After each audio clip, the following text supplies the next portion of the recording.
Hello, hello, hello.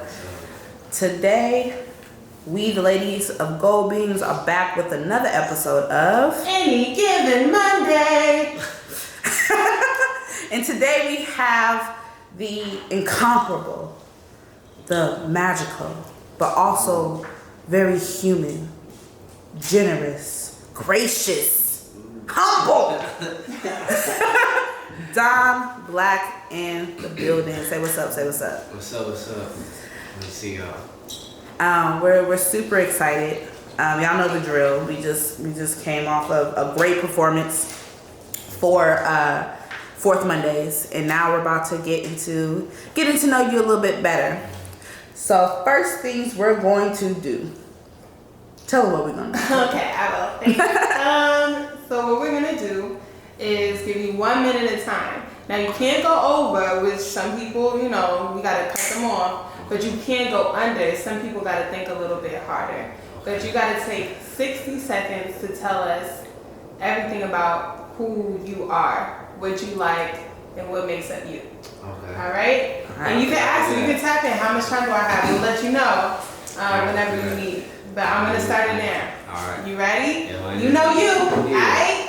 Alright, 1, 2, 3, time. Dante Clark, Richmond, California. I write poetry. I love reading books. One of my favorite books that I just read recently was Their Eyes is Watching God by Zora Neale Hurston. I love that woman. I love that. I listen to Lauryn Hill, Miseducation of Lauryn Hill. The Unplugged album was one of my favorites. Bob Marley, my OG. I love chocolate chip cookies. So that's like one of my cravings. I always want some chocolate chip cookies. I love driving. I love doing long drives. I could drive 5 hours with no radio and just sit in silence. That's like my peace of mind. Most of my creative ideas come when I wash laundry, when I'm washing dishes, or when I'm doing some like manual work. That's a lot of things that come to mind. Somebody told me like that's just equivalent to like the spirituals in the field when we was working in the field and how they freestyled a lot of their songs. I'm like, wow, my process is like spiritual. I love black. I love black. Whatever. I drink a gallon of water a day. Literally stop that on 1 minute. Alright, bravo. I feel like I know more about you. Next time we'll get some chocolate chip cookies. Yeah. Or like that guy on Instagram says, chocolate blookies. It's crazy because I got like healthy food. Cause I'm like, I think everyone's gonna have a clear head, and y'all like, nah, I want burgers, I want burritos. I'm Everybody ignored the apples. Excuse me, but okay. So for this next portion, we're gonna ask you about 6 or 7 questions. And we're just gonna dive a little bit deeper into you. So for the first question, we know you as Donblak. You're here, under musician, but we know that's not all that you do. So tell us a little bit more about the other realms that you're creative in, and what inspires you to keep doing that, and how you select what you focus on. Okay. So I started off rapping when I was 10 years old, inspired by my brother. He's 2 years older than me. We stayed in the same house. I have 2 other older brothers, but this is the one that stayed with me. And from watching him recycling this rap that he was just going through in his head, he had said out loud and I memorized it. So from that, I recited it at recess in 5th grade, and everybody went crazy. And I was hecka nervous. I was shy. But I was just like, just rapping to myself in the classroom, that somebody was like, spit it to us at recess. So in 5th grade, I spit it at recess, got this crazy crowd reaction. So from that moment forward, I was like, I want to be an artist. I didn't really know how to rap, but I would try to steal like my favorite rapper's songs off the radio. I listen to it, memorize it. And while I'm in class, while the teacher think I'm doing work, I'm writing down the rap lyrics to see how did they come up with these lyrics. So from that, I realized that I was impersonating certain people. I didn't know that was going to be used later on when I started acting or storytelling. But at that early stage, I just knew how to memorize quick, write down what somebody did, and then say it the same way and then cadence. So at that time, I was developing my stage presence, you feel me? So once I got older and I was doing these English classes, papers, I hated reading, but I loved to write the paper. It didn't matter like how many pages it could be, 10, 12, 8. The night before, I could just sit And I know what I want to talk about and just write this paper out. And then a lot of teachers would say, you a good storyteller. You feel me? Like, you're very personable when you write. You make the reader feel like you're talking directly to them. So at that time, I'm like, okay, cool. I wanted to be an actor, but my brother was like, nah, you can't be an actor because you got to gain heck of weight, or you got to cut your head and go bald. You got to change a lot of stuff in order to be a certain character. So I'm like, I can't cut my hair, but I ain't cutting my hair. So I guess I can't be an actor. I'm gonna just write stories then. So at that, I was like 9 or 10. I'm like, well, if I wrote my own story and I directed it and I acted it, can't nobody tell me I had to cut my hair. So I'm gonna just start learning how to write my own stories. So I wanted to do screenwriting. So I wrote a couple of plays. I wrote my first movie at 17 by myself. Nobody helped me. I started writing poetry, because I'm like, I rap, I write movies. But some of my friends, my homegirls, was like, man, all your raps is violent. Why you always talking about shooting people? Talk about something else. I'm like, shit ain't nothing else to talk about. And then I thought about it, and then my homeboy, he was writing poetry. So I was like, I'm gonna try to write a poem. I'm like, Tupac write poetry. If Pac could be a thug and write poetry, I could figure out how to write some poetry. Wrote my first poem. It was a love poem. They thought I stole it. The girls didn't believe I wrote it, so I'm like, shit, this must be good then. So I kept writing poetry, and then from there, I was like, all right, this is what I want to do. I want to write music. I want to write plays. I want to write movies. I want to write poetry. I'm going to put out books. I'm going to put out film. I'm going to put out albums. And then I want to use this as a way to talk about what black men and black people go through, put my city on, and then use this as an educational tool. I didn't realize that I was going to turn into a playwright, teaching young folks how to write plays and act and be doing stage and all of that. So yeah, those are some like my artistic like endeavors. And what inspired me to keep doing it is because I feel like I was called to do it. It wasn't something that I was like, I want to be on the stage. Cause I'm really like, when I was younger, I was more shy than I am now. You feel me? But I'm really not a outgoing type person. I feel stuff and it comes to me and I process it through art. So whether that's poetry, acting it out, or rapping it, I see people struggling, it impacts me, and then I just jot it down, and then people like, let me hear it, so I share it. So that's the only reason why I really do it. But yeah, so that's kind of like my process really, and what I do. I just see people hurting, and then I try to figure out how can I tell it in a way that'll make the audience care about the person that I'm talking about. So a lot of the times I speak in first person, even if it's not necessarily my situation. I know if you can relate to me, then hopefully you can see me when you see somebody going through it and then have a heart for that situation. Yeah. Perfect, beautiful. All right, my question is, if you can morph two animals together, which two would you choose, and what would be their name? That's easy. It'll be a lion and an eagle. It'll be a lion with eagle wings. Would it be called legal? Or an iron? It'll be, what'd you say? An iron. I like that name. Yeah, it'll be an iron. I like that. We'll go with that. Cause I feel like it'll be dope. You know what I mean? Like the lion is the pride, the strength, the mane, and then with the wings being able to fly. You feel me?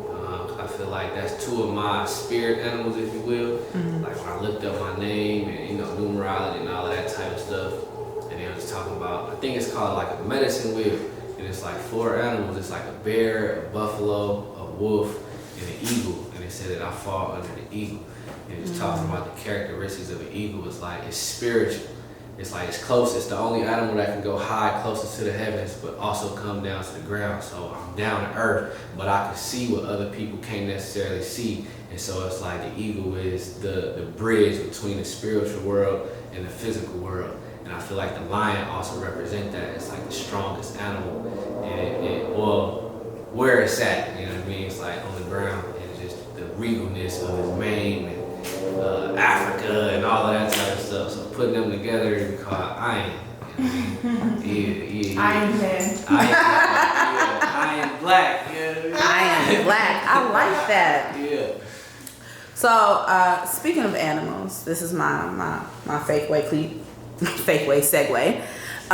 You're on a show. You're part of a show called North Pole. Right.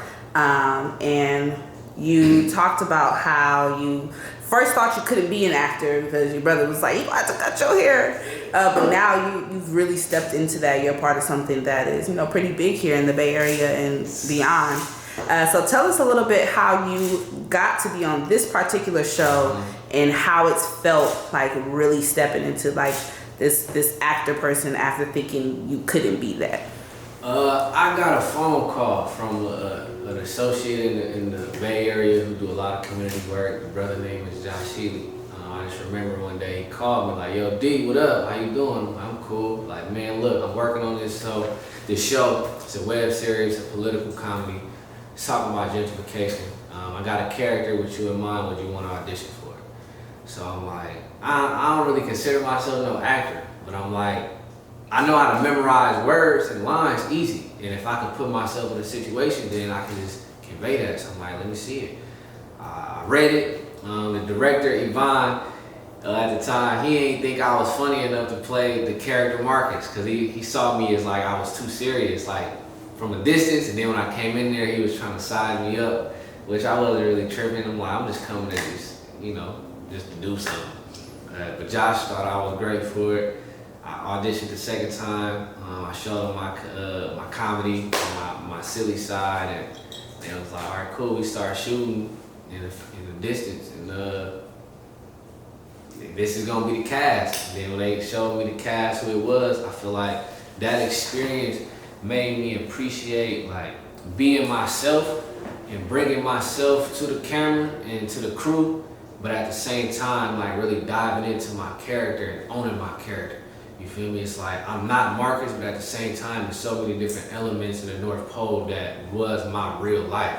So it's like, all right, you can be yourself and make Marcus who you want it to be based off of how you really relate to these people in real life that's playing their characters. And so just seeing how everybody was being themselves on camera made me feel more comfortable to be like, all right, I'm gonna just do it this way. When I try to say the lines the way they want me to say it, it's like, I don't like this, man. You know, I wouldn't say this like that. And it's like, after so many takes, I'm like, I'm finna, come on, let's go. So I improv a lot, and I noticed like when they was chopping up the show, a lot of my improv moments is the parts that people laugh at or they really like. And it's like, I wish I would have did that more throughout doing it, but that experience taught me how to just take what you see on paper and then just be like, put it in your back pocket and be like, all right, roll the camera, let's go. And then just bring yourself to it, so, yeah. Okay. My next question is in two parts. The first is, what's the most beautiful place in Richmond? And then, what's your favorite time of the day to be there? Beautiful place in Richmond? Dang. Your little secret spot. Put us on. I say for me, it's Point Pinole Park. And it's unfortunately it's like right behind the West County Jail. You know what I mean? But it's it's like when you ride up over there, it's a neighborhood called Parchester Village. And when you ride there, it's a basketball court, and then it's just like a field of grass. You see the train tracks, and then it's the bay, and then it's San Rafael sky. And over there, during that time, during sunset, the sun set like right behind that mountain. And the way that it just hovers over the waters, it's beautiful. You know what I mean?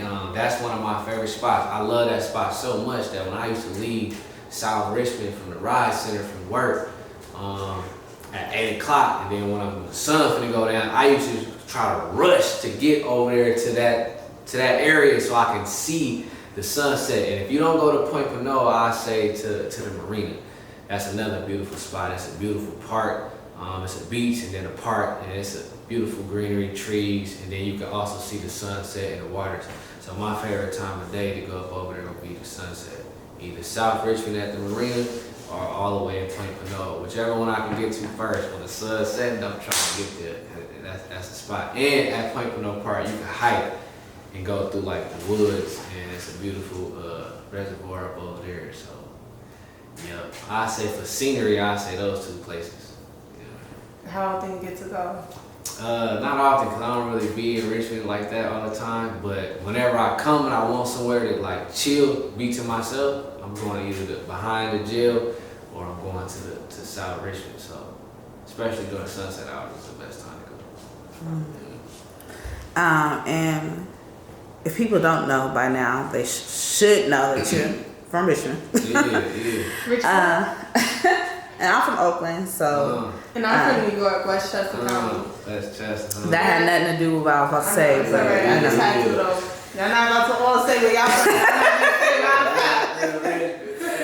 Yes. So, a question I want to ask you is, being from Richmond, and people perceive Richmond and have all these ideas and ways of thinking about it. I wanted you to talk about what are some of the misconceptions people have about Richmond and the people who live there and are from there, and who you know and what's being done to kind of combat those or to rise above those. Because this is on my heart and my mind right now, I say the misconception people have of Richmond is that it's violent primarily and that it's a gang culture. And I say that because because I write poetry and do music, etc. I meet people when I'm performing, doing shows, and somebody I met was a lawyer who worked at the public defender's office in Richmond, Contra Costa County.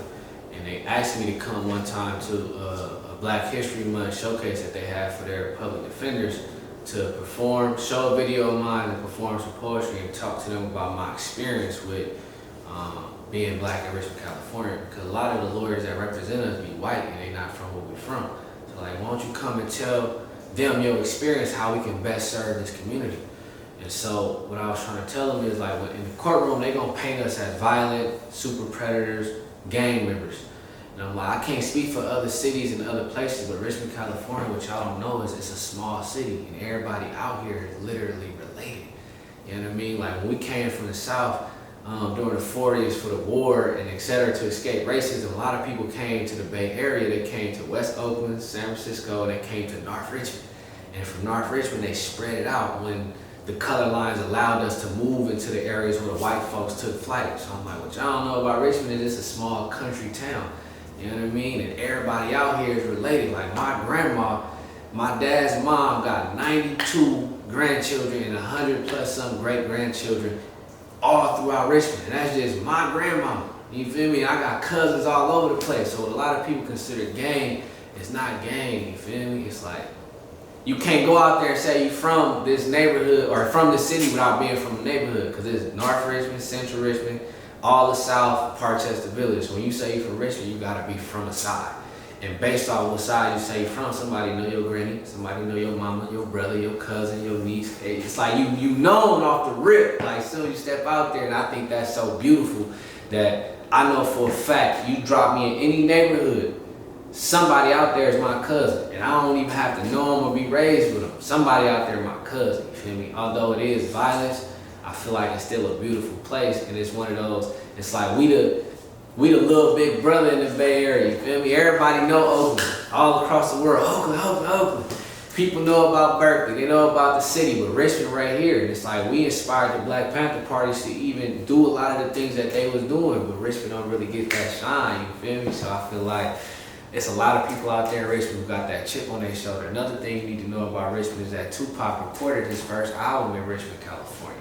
You know what I mean? So everybody loves Pac, and yes, he claimed Oakland, but his first album was mixed, mastered, and recorded in Richmond, California. So you feel me? So it's like that history inspired me and had the other people. Master P got his game from Richmond, California. He used to shout us out all the time earlier in his career. So it's like that type of stuff keep me motivated. People that's doing their thing in Richmond that's trying to combat that negative stereotype, I say myself, my sister Taji, you know what I mean? People who I worked with and with raw talent doing plays.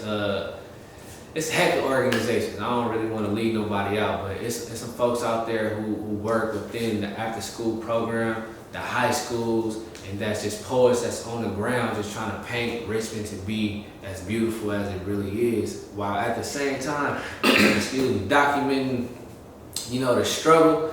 But I feel like in order to really be out there in Richmond, you're gonna be around family. You ain't gonna be around nothing else. Wherever you go, you're gonna be around a bunch of family members, and that's I think that is beautiful. You feel me? So yeah. I love that answer. I love just me and Taylor both really love where we're from. You. Like obnoxiously. So when I meet high school, whatever. so when I meet other people who have that love and can see the complexities of where they're from, like it's not always sunshines and rainbows, but still also have an understanding that it's still beauty in that. I love it so much. Yeah. Beautiful black folks. Oh man. And I'm sure this is my question, but I can assume that you have a million moments of nostalgia that play in your head when you hear your hometown. Mm-hmm. That's probably the most beautiful thing. Mm-hmm. My question is, what's your go-to move? Show us your go-to move when you're performing your music on stage. My go-to move? Yes. It's regular Richmond. You feel me? It's like, I don't know what it is. My hand be doing this little thing. I just be like, you feel me? Your hand be nodding too, just like your head. It's like, this helped me visualize each syllable that I'm saying, and it also helped me like just, boom, or if it helped, it's like what's that thing when you, barometer or something, you like finna do a beat, you gotta put the, whatever that is. That's kind of like what it is, like, help me keep my pulse on my rhythm, you know what I mean? So that's like the go-to move, yeah. Alright, cool. Okay, so we talked a little bit about family.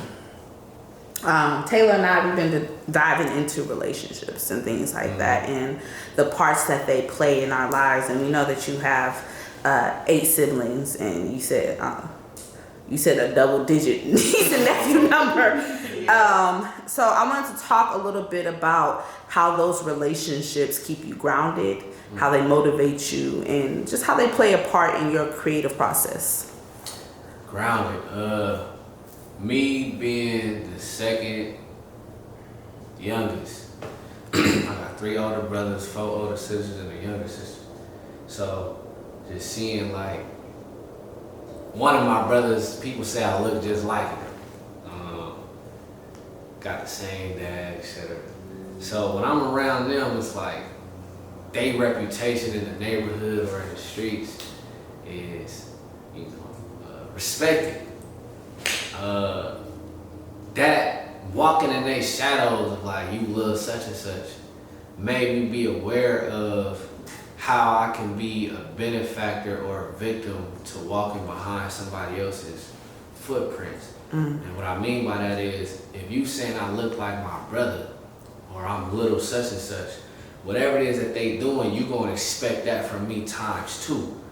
So I didn't want that type of pressure. So it kept me grounded and being mindful of when I'm walking out here, people is watching me just based off of who my pops is, who my cousin is, who I'm related to. So it made me look at myself like, okay, well, who are you? And how can you demonstrate who you are everywhere you go? So when somebody see you, they don't see little such and such. They see exactly who you are. You feel me? So that kept me grounded. And that helped me not necessarily separate myself, but it made me be like, yeah, I'm this, but I'm also this too. And that kept me like just, grounded in situations to where I could have easily flipped out and did something to hurt myself or hurt other people. But me knowing who I am made me be like, all right, my brothers and them, like my brother done told me, he said, bro, we done already went to jail. Everything you could do in the streets, your daddy, pops, uncles, we done already did it. Do something else. And I'm like, you right. You feel me? That kept me grounded. Like, I don't have to prove to y'all that I can get violent. My brothers, you feel me? You know where I come from. You know my stock. You know what you know what I mean? What I'm capable of. But they done already did it. So why don't do something else with their experiences? So that kept me grounded. My nieces and nephews, man, they love me. And it's like, I don't see them as much as I should or I would like to, because everybody's so scattered all about. But I tell you this, when I see them, when they see me, they love me. You know what I mean? They, Uncle Tay. And it's just like, that keep me grounded. And they let me know that they watching me. You feel me? Like, me writing poetry or doing music is cool, but when they see you on a movie screen, Like, I had the opportunity of being in this movie called Kicks that was based in the Bay Area. And I had mixed feelings about my role in that movie, but it was still a big deal for the Bay Area. When my nieces and nephews told me that they see me on the screen, every time they see me, they waiting for me to put them in the movie. And I went to go see them like 2 weeks ago.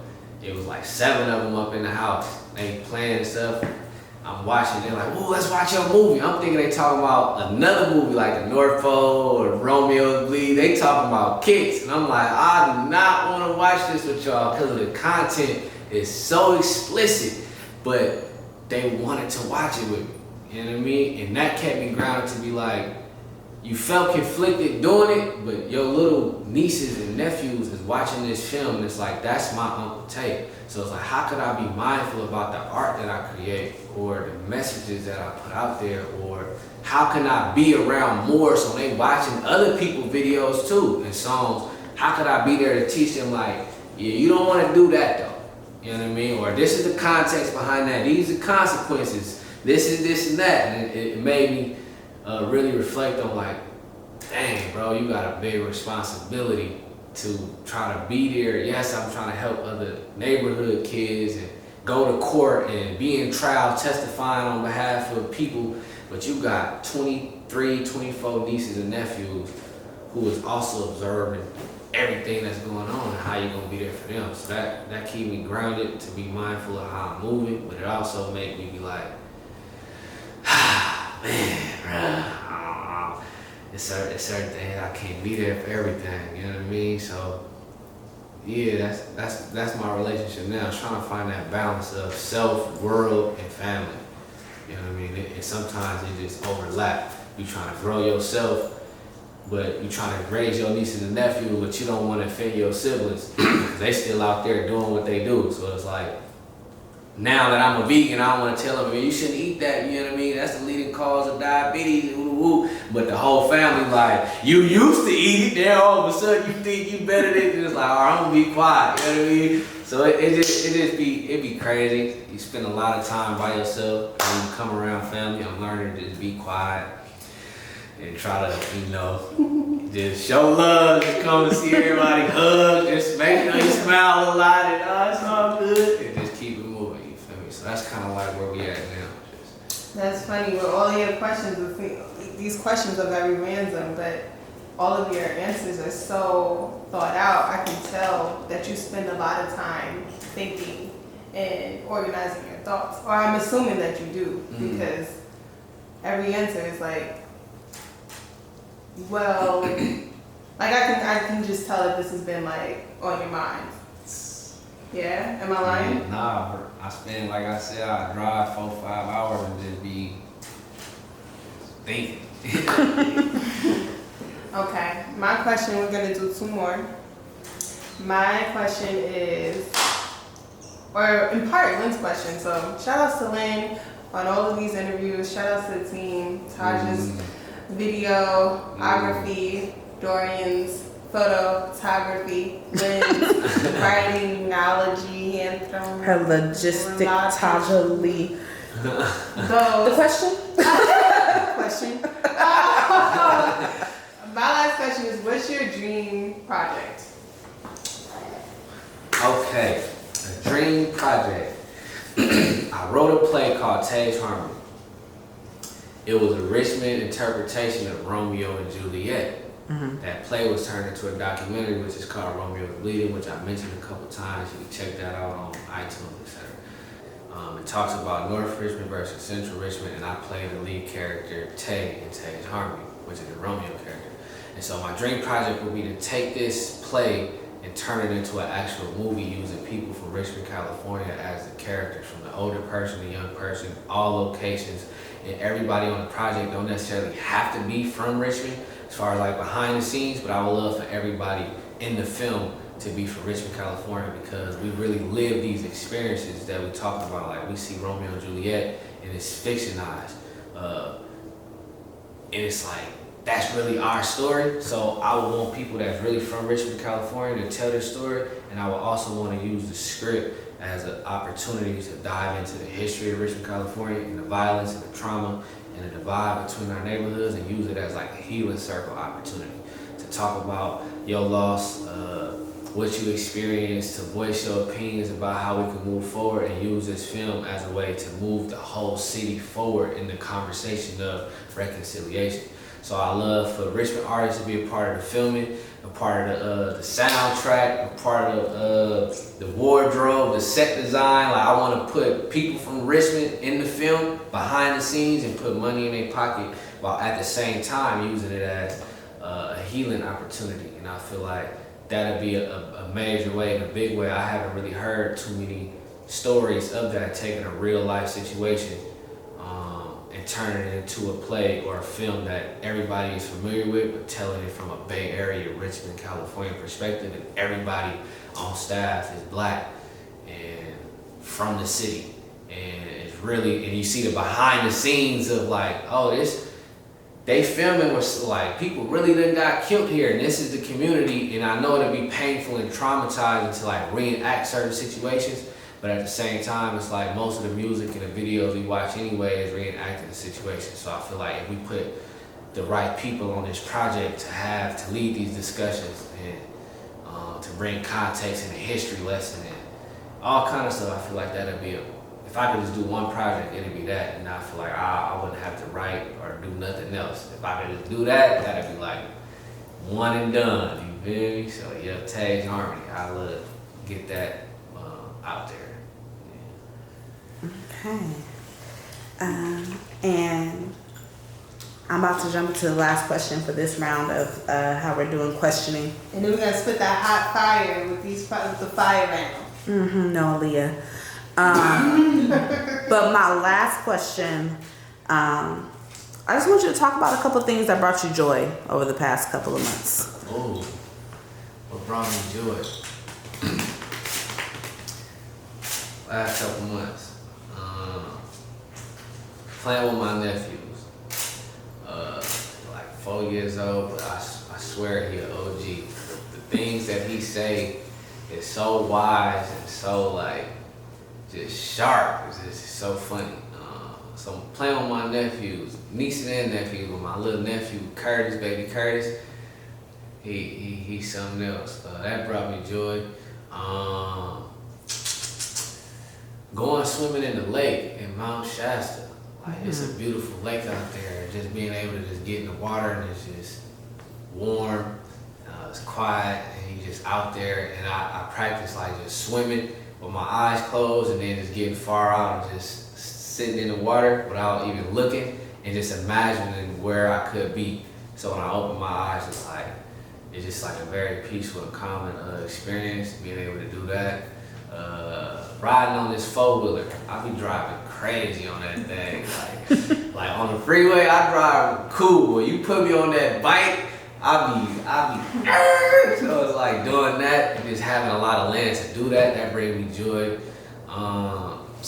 What else? I had an opportunity to perform at a wedding, and I always wanted to do that. And I feel like it was one of the hardest pieces I ever wrote. It was, I don't know why the words just wasn't coming to me, and I was writing drafts and stuff. When I finally got it, it brought me joy.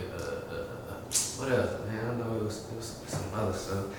I don't know. Oh, cooking brings me joy too. Ever since I've been on this vegan hype and like plant-based, I've been coming across some recipes and I'm like, let me see if I can make it. And then when I make it, like the process of you put the seasoning in the rice and then you stir it and like, ooh. And then you get the beans and then having somebody taste it, that brings me joy to just like take all of these different ingredients and then make something. And then to see somebody like go back to third, like, boy, this is candy.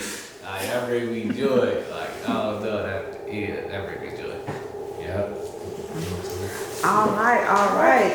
We're about to get into this quick fire round. Now, you have 2 minutes. We're gonna 2 minutes. 2 minutes. 2 minutes. And mine and I are gonna go back and forth, and you're just gonna say whatever comes to the top. Consider you freestyling, but with questions, okay? Okay. And no, it's one take. Okay. So it's gonna be quick. It's gonna be fast. You got 2 minutes. So you ask me questions and I answer. Yep. All right. As quick as you can. Yeah. All right. Taylor's gonna start you off in 3, 2, 1. Favorite color? Black. Favorite animal? Adam, line. Favorite place to go on a date? Beach. Favorite creative. Huh? Favorite creative. Bob Marley. Favorite item in your bag? What? Favorite item in your bag. Favorite item in your bag. Oils. Essential oils. Just must. Aliens or robots? Robots. Would you rather have a golden voice or a silver tongue? Golden voice. Would you rather be 5 minutes late or 30 minutes early? 30 minutes early. Would you rather visit the future or the past? Fast. Do you lead with your head or your heart? Heart. What's your favorite mythical animal? Eagle. Mythical. A mythical. No mythical animal. You gotta make it up. A lizard. Do you prefer being in front or behind the camera? Behind the camera. All right. Listen, I'm gonna let you have that mythical animal question. Oh my goodness. I've never thought about that. You under your 2 minutes though, but Donblak woman, thank you so much for coming through. Your performance is crazy. This interview, I feel like I've gotten to know you so much more, and just I just love, seeing my folks just smiling, happy, having a good time. Your smile bringing a smile to everybody on set. So thank you so much for talking to us and for being here. Ditto, yo. Like, your energy is great, and we appreciate you for letting us know you.